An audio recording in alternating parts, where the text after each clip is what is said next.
ಎಲ್ರಿಗೂ ನಮಸ್ಕಾರ. ಇಂದು ಮಧ್ಯಾಹ್ನ ನಮ್ಮ ಅಂಗಡಿ ಹತ್ರ ನಮ್ಮ ಕಸ್ಟಮರ್ ಒಬ್ಬರು ಬಂದಿದ್ದಾರೆ. ಮಧ್ಯಾಹ್ನ ಅಲ್ಲ, ಬೆಳಿಗ್ಗೆ. ನೀವು ಇಲ್ಲಿ ನೋಡ್ತಿರ್ಬೋದು CCTV ಫುಟೇಜು.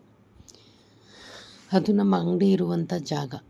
ಸೊ ನಮ್ಮ ಅಂಗಡಿ ಎದುರುಗಡೆ ಒಂದು ಬೋರ್ವೆಲ್ ಇದೆ.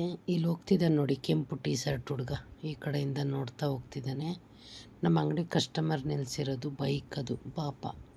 ಅವ್ರು ನಮ್ಮ ಹತ್ರ ರೆಗ್ಯುಲರ್ ಕಸ್ಟಮರು. 24 ವರ್ಷದಿಂದ ನಮ್ಮ ಅಂಗಡಿಗೆ ಬರ್ತಾಯಿದ್ದಾರೆ. ಇವನು ಈ ಕಡೆಯಿಂದ ನೋಡ್ತಾ ಹೋಗ್ತಾನೆ. ಪಾಪ ಇವರು ಬಂದು ಒಂದು ಕಾಲೇಜ್ ಪ್ರಿನ್ಸಿಪಲ್ಲು. ಗಾಡಿನಲ್ಲೇ ಬೈಕ್ದು ಕೀ ಬಿಟ್ಟು ನಮ್ಮ ಹತ್ರ ಮೆಟೀರಿಯಲ್ಸ್ ತಗೊತಾ ಇದ್ದಾರೆ. ನಮ್ಮ ಮಗ ಅವ್ರಿಗೆ ಮೆಟೀರಿಯಲ್ಸ್ನ ಹಾಕ್ಕೊಡ್ತಾ ಇದ್ದಾನೆ. ಸೊ ಹಾಕ್ಕೊಡ್ಬೇಕಿದ್ರೆ ಯಾವುದೋ ಕ್ಯಾನ್ ತೊಳಿಬೇಕು ಅಂತೇಳಿ ಕ್ಯಾನ್ ತೊಳಿತಾ ಇದ್ದಾರೆ ನೋಡಿ.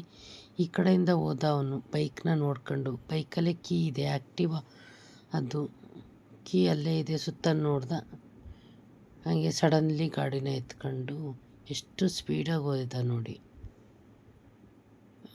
ಈ ಥರ ಇವತ್ತು ನಮ್ಮ ಅಂಗಡಿನಲ್ಲಿ ಪಾಪ ನಮ್ಮ ಕಸ್ಟಮರ್ ಒಬ್ರದ್ದು ಗಾಡಿ ಕಳುವಾಗಿದ್ದು ನಿಜಕ್ಕೂ ಬೇಜಾರಾಯಿತು.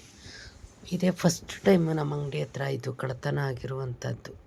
ಮಂಡ್ಯದಲ್ಲಿ ನಮ್ಮದು ಅಂಗಡಿ ಇದೆ. ನಮ್ಮ ಅಂಗಡಿನೆಲ್ಲ ಹತ್ರ ಅಂಗಡಿ ಮುಂದೆಗಡೆನೇ ಆಗಿದ್ದು. ಸೊ ನೋಡಿ, ಇವನು ನಡ್ಕೊಂಡು ಹೋಗ್ತಿರೋನೆ ಇವನು. ಇದು ನಮ್ಮ ಎದುರುಗಡೆ ಒಂದು ಸನ್ ಡೈರೆಕ್ಟ್ರದು ಒಂದು ಅಂಗಡಿ ಇದೆ. ಅವ್ರ CCTV ಫುಟೇಜ್ನಲ್ಲಿ ರೆಕಾರ್ಡ್ ಸಿಕ್ಕಿದೆ. ಸೊ ಪೊಲೀಸ್ ಕಂಪ್ಲೇಂಟ್ ಆಗಿದೆ. ಏನಾಗುತ್ತೋ ಗೊತ್ತಿಲ್ಲ ಪಾಪ. ತುಂಬ ಬೇಜಾರಾಯ್ತು ಇವತ್ತು ನನಗೆ. ನಮ್ಮ ಅಂಗಡಿ ಬಂದಂಥ ವ್ಯಕ್ತಿಗಳ್ದು ಈ ಥರ ಕಳ್ಳತನ ಆಯ್ತಲ್ಲ ಅಂಥೇಳಿ.